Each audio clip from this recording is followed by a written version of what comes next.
Hello everyone class 8 অধ্যায় 8 হৈছে পৰিমাণৰ তুলনা চেপ্টাৰটো আজি আলোচনা কৰিম। এতিয়া তোমালোকে ক্লাস 6 আৰু 7ত এটো পাই আহিছা আমি শতাংশ কেনেকৈ ওলাও আৰু কিছুমান বস্তু বিক্ৰী কৰিলে লাভ আৰু লোকসানৰ বিষয় কেনেকৈ ওলাব লাগে এইবিলাক তোমালোকে ক্লাস 6 আৰু 7তে পাই আহিছা। তো ইয়াৰে কিছুমান ইয়াতে ফৰ্মুলা দিয়া আছে। তো লাভ ওলাব লাগে বেচা দাম মাইনাস কিনা দাম আৰু লোকসান ওলাব লাগে কিনা দাম মাইনাস বেচা দাম এনেকৈ কিছুমান ফৰ্মুলা দিয়া আছে। মই ফৰ্মুলাখিনি এটা ভিডিঅ' দি দিম। এতিয়া চোৱা তোমালোকে অনুশীলনী ডাইৰেক্ট অনুশীলনীত যাও। অনুশীলনী 8.1ত কি দিয়া আছে এতিয়া চোৱা।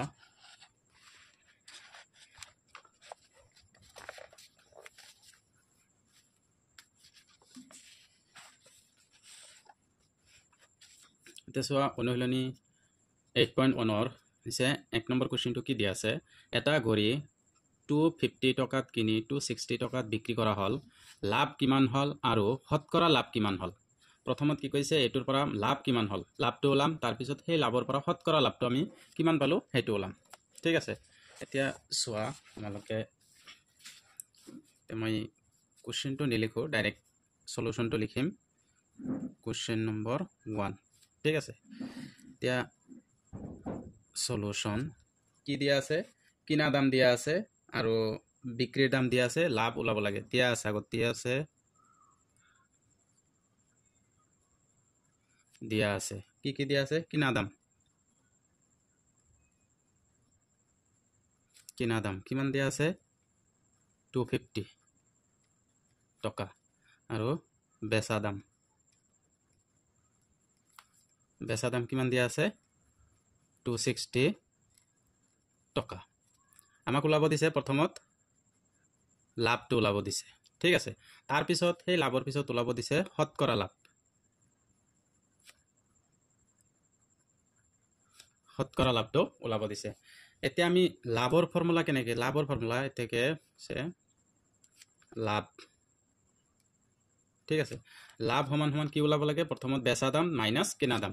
কি লিখিম বেচা দাম মাইনাস কিনা দাম। ঠিক আছে। তো এতিয়া বেচা দামটো বহাই দিয়া। বেচা দাম কিমান পাইছো 260 আছিল আৰু কিনা দাম আছিল 250। তো দুটাতেই টকা, তো এটা টকা লিখিলো। ঠিক আছে। এতিয়া 260 পৰা 250 মাইনাস কৰিলে কিমান থাকিব 10 টকা হৈ গ'ল টকাটো। এতিয়া আকৌ কি কৈছে এতেকে কি কৈছে শতকৰা লাভ ওলাব লাগে। তো 10 টকাৰ পৰা এতিয়া কি 10 টকা লাভ হল, এইটো লাভৰ পৰা কি ওলাম শতকৰা লাভ ওলাম। শতকৰা লাভ। এতিয়া শতকৰা লাভৰ ফৰ্মুলা কি দিয়া আছিল লাভ বাই কিনা দাম। ঠিক আছে। লাভ বাই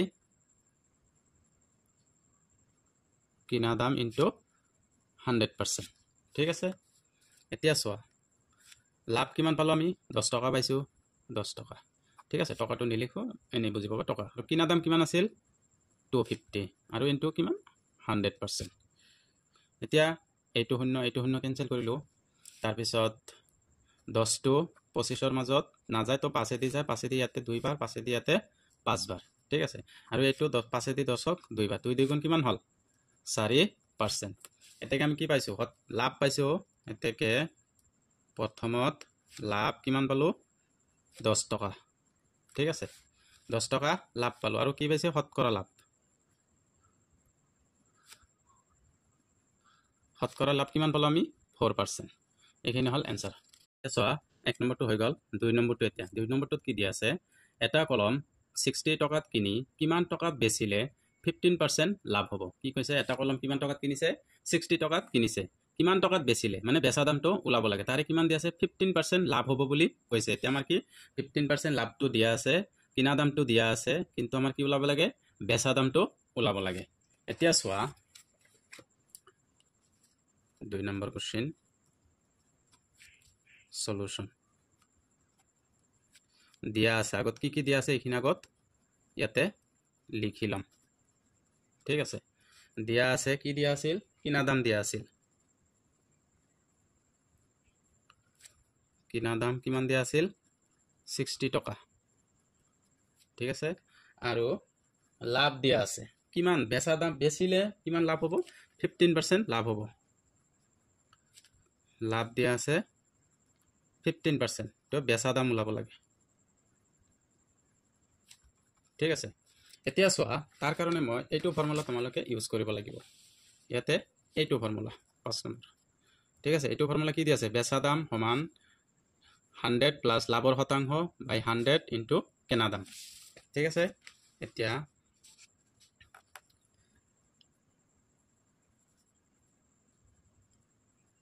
চোৱা কি কৈছে প্ৰথমত বেচা দাম ওলাব লাগে ঠিক আছে তো বেচা দাম ওলাব হলে আমি কি কৰিম প্ৰথমত 100 যোগ মানে 100 যোগ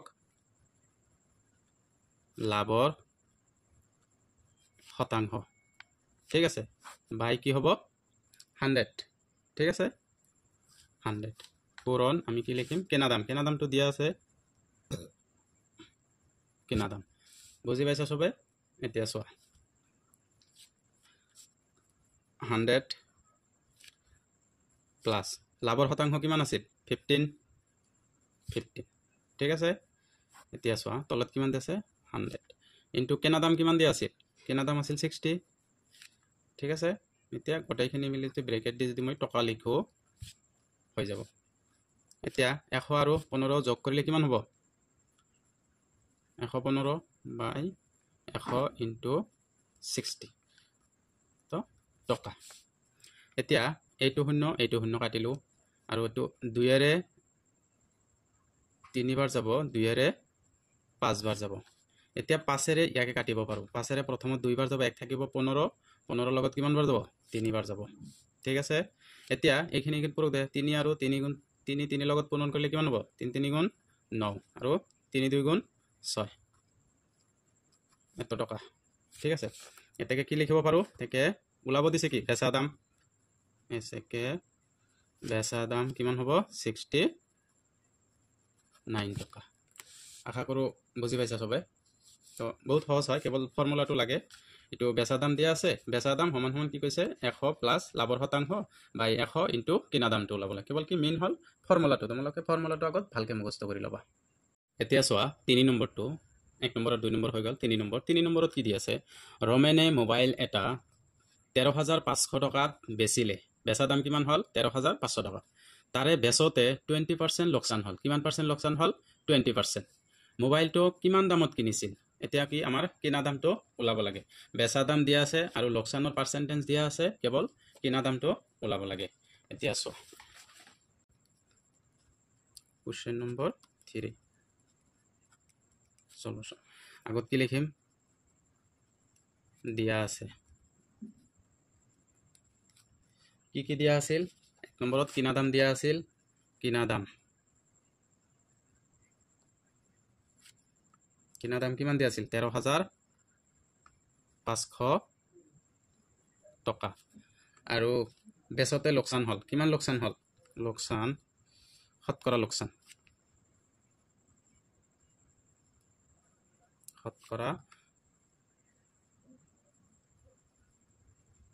শতকৰা লোকসান কিমান হল 20% এতিয়া মোবাইলটোৰ কি ওলাব লাগে কিনা দাম ওলাব লাগে এইটো কিনা দাম নহয় এইটো বেচা দাম আছে তো বেচা দাম এতিয়া আমাৰ কি কিনা দাম ওলাব লাগে কিনা দাম ওলাব লাগে কিমান হয় এতিয়া আগত ফৰ্মুলাটো মই লিখি লওঁ ঠিক আছে তোমালোকে এইটো সিস্টেমটো ফৰ্মুলা ইয়াতে লিখিব নালাগে মই ইয়াতে ফৰ্মুলা আকাৰে লিখি দিছো তোমালোকে লিখিব নালাগে এতিয়া চোৱা ফৰ্মুলাটো কি দিয়া আছে কি ওলাব দিছে আমাক কিনা দাম ওলাব দিছে ঠিক আছে তো কিনা দাম ওলাব দিলে মই এটো লিখিম যে কিনা দাম সমান 100 বাই 100 মাইনাস কি ওলাব দিছে কি কৈছিল লোকসান কৈছিল হা লোকসানৰ শতাংশ ইনটু কি আছিল বেচা দাম ঠিক আছে তো এতিয়া ওলাব পাৰিম কিনা দাম সমান এতিয়া 100 লিখিলো তাৰ পিছত 100 মাইনাছ লোকচানৰ শতাংশ কিমান দি আছে 20%, তো ইয়াতে 20 লিখিলোঁ। আৰু বেচা দাম কিমান দি আছিল, বেচা দাম 13,500 টকা। ঠিক আছে, এতিয়া চোৱা 100ৰ পৰা 20 মাইনাছ কৰিলে কিমান থাকিব 80 টকা ইনটু 13,500 টকা।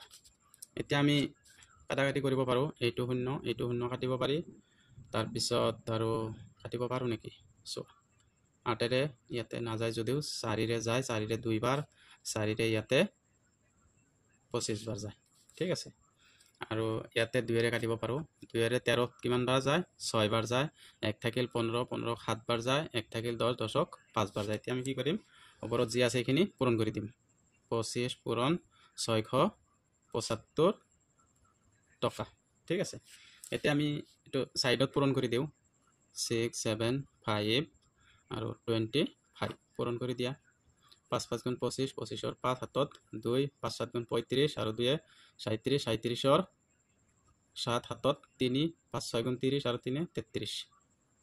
ঠিক আছে, এতিয়া 5 2 গুণ 10, 10ৰ 0 হাতত 1, 2 7 গুণ 14, 14 1 15, 15ৰ 5 হাতৰ 1, 2 6 গুণ 12 1 13, যোগ কৰি দিয়া 5 7 8 6 1।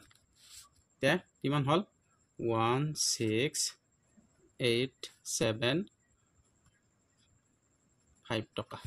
এতেকে ঠিক আছে, এতেকে কি ওলাব দিছিল, কিনা দাম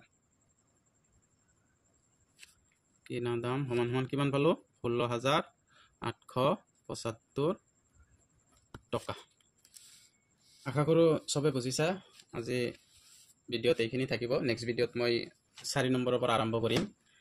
আৰু ভিডিঅ'টো ভাল লাগিলে লাইক কৰিবা, কমেণ্ট কৰিবা আৰু শ্বেয়াৰ কৰিবা আৰু ছাবস্ক্ৰাইব কৰিবলৈ নাপাহৰিবা।